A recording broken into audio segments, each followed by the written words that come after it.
Hi, and welcome to the JD Power Travel Podcast. This is Michael Vermillion from JD Power, and with me today are Michael Taylor, who leads the JD Power Travel Practice, and Jenny Corwin from the Consumer Insights team at JD Power. So welcome, Michael. Welcome, Jenny. Hi. Thank you. We want to just run through a few topics that have been in the travel industry news in the past few weeks. So beginning with the airlines. American Airlines announced that beginning September 5th, the basic economy fares will include both a personal item and a carry-on bag. And then we also saw something coming out of an interview with United's President Scott Kirby, where he said that the airline will charge extra money for what it calls preferred seats in economy. So these are seats without any extra legroom or amenities, but they're just closer to the front of the airplane. So, Michael, what's your take from these two announcements from American and United? Well, this really is a reaction to the way that people actually pick and choose flights. Really, what's happening today is a passenger, when he or she is going to go look for flights, who might be using what we call an OTA or online travel agent, is looking at a list of airline brands and flight costs, and they can click on the sort by dollar amount level and to pick one. And a difference in $20 in fare makes an awful lot. So what the airlines are doing is trying to make that initial fare as low as possible and as attractive as possible when the air passenger has a choice. And they're doing this by taking costs out of the stream of the experience, and we call that disaggregation at JD Power, separating everything into the small little fine points, like how much does it cost to have another bag on the flight? What if you get to choose your seat? Do you have any air miles? And also where that seat might be on the aircraft.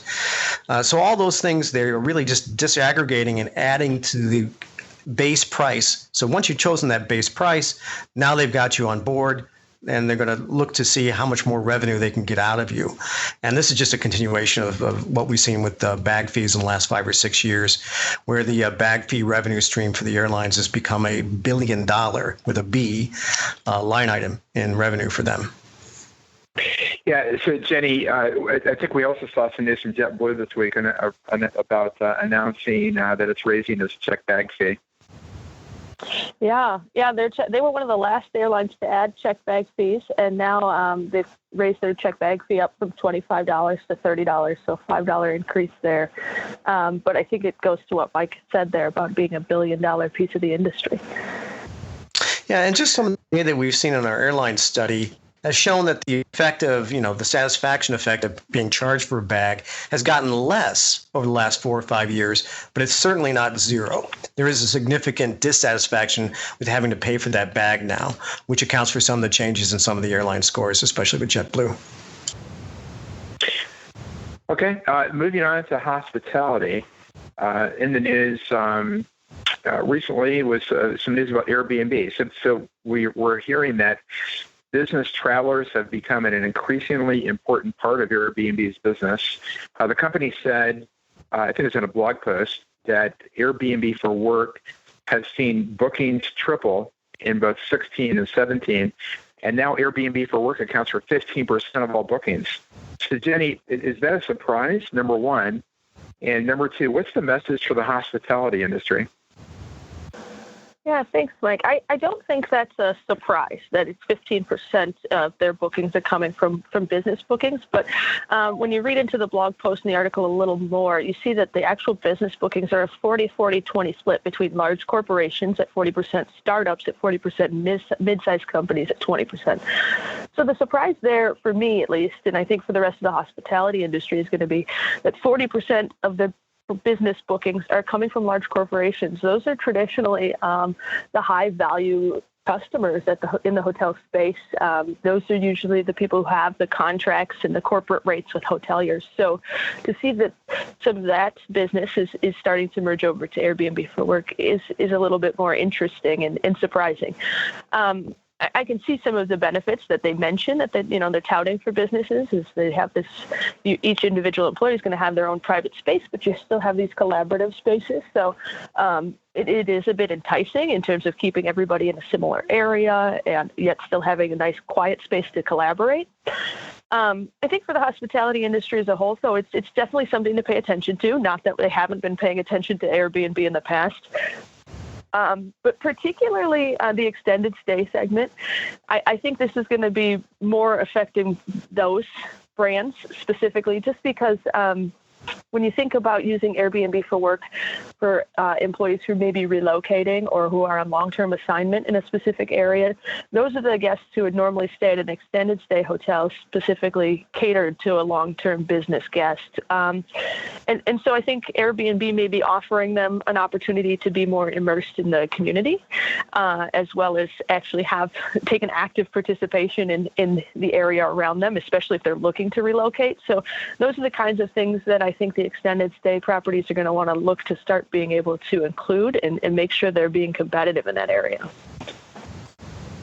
Well, and then some other news in hospitality came from Bookings.com. So Bookings Holdings announced their quarterly year-over-year growth for Q2.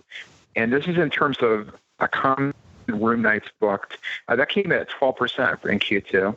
And perhaps more concerning for investors and analysts was the fact that the company forecasted Q3 growth of somewhere between 6 and 9% growth. So that's way below where the growth has been for the firm historically, which has been in the 20s. So Jenny, are the hospitality brands finally gaining ground against the OTAs? It's really tough to say. Based on the recent 2018 North America Hotel Guest Satisfaction Index study that we released in July, we actually saw an increase in OTA bookings over the last year. The data was collected throughout 2017 and early 2018. So it's hard to predict the future. We know hotels and brands are really driving that direct booking push through all of their marketing efforts, but we'll have some data on whether or not we actually see it changing in our data coming up in October here. Mike, are there any learnings to think from this news for the rest of the travel industry? Well, we've seen for the last couple of years on the airline side that they're trying to make direct booking, which is you go to the United Airlines website to book a United Airlines flight. They've really stepped up the pressure and the benefits of actually booking directly through that site to combat what's happening with the OTAs. So that they might be seeing some ground. I'm with Jenny. Looking at our data, I don't see really any big trend from this year, but certainly we know that there's been a big push in the last 3 years to really tell the buying public that buying direct on the United Airlines flight or whatever airline flight website there is more beneficial. And they have things like lowest price guaranteed, so which is somewhat persuasive to the consumer. Okay, turning to the rental car segment of the travel space. We saw some recent news from Avis Budget where they announced a partnership with Lyft to provide drivers with on-demand access to Avis vehicles. So specifically what they're going to do is provide or add thousands of vehicles to the Lyft Express Drive program to make it easier for people to drive with Lyft without the cost and burden of car ownership. So Mike, is this the future for rental car companies, just to supply cars to Lyft drivers and Uber drivers and the like? Well, if it's not the future, it's certainly, if you can't beat them, make them work for you. This is something that Avis recognizes that Lyft and Uber and the TNCs, the transportation network companies, are certainly making an impact on their business, especially with shorter-term rentals. So it's sort of like private labels were in the grocery store business, 20 years ago. The manufacturers knew that if they had to compete with store brands, they might as well be supplying the raw material, and that's exactly what Avis is doing here. They don't feel if they can stop Uber and Lyft any other way. They certainly haven't been able to do it by lowering their daily rental car prices. So they might as well, work off some of their inventory by making it available to Lyft and Uber drivers. Okay, and then last topic. This is actually touching on the hospitality and the airline space. A recent Wall Street Journal article talking about Singapore Airlines working with the nutrition and health experts at Canyon Ranch to devise new menus and onboard wellness programs for long-haul flights. So specifically, for example, the Newark to Singapore flight, which can last 20 hours or more. So, Mike and then Jenny, what do we make about of this partnership from the passenger's perspective? Well, there has been for a long time a lot of science around what happens to people at altitude, especially in an aircraft, whether it's not only a high altitude environment, usually pressurized around 8,000 feet of altitude, but there's also a lot less humidity, which makes the taste of food so much different. There's been quite a few studies by winemakers and vineyards about which brand or which type of wine tastes better at altitude, because your mouth is somewhat drier and your taste buds are just not as active at altitude, so they need to have spicier food. So I'll turn it over to Jenny to talk more about the amenities.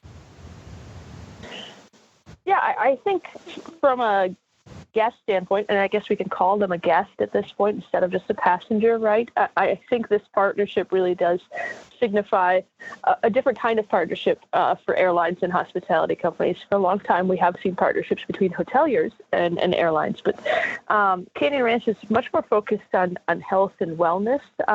So to me, this kind of signifies a move from transportation to hospitality and really providing a good experience overall and a concern for the guests' well-being. So I think it's just an interesting shift overall, and I think it'd be interesting if we see this trend continue with other airlines.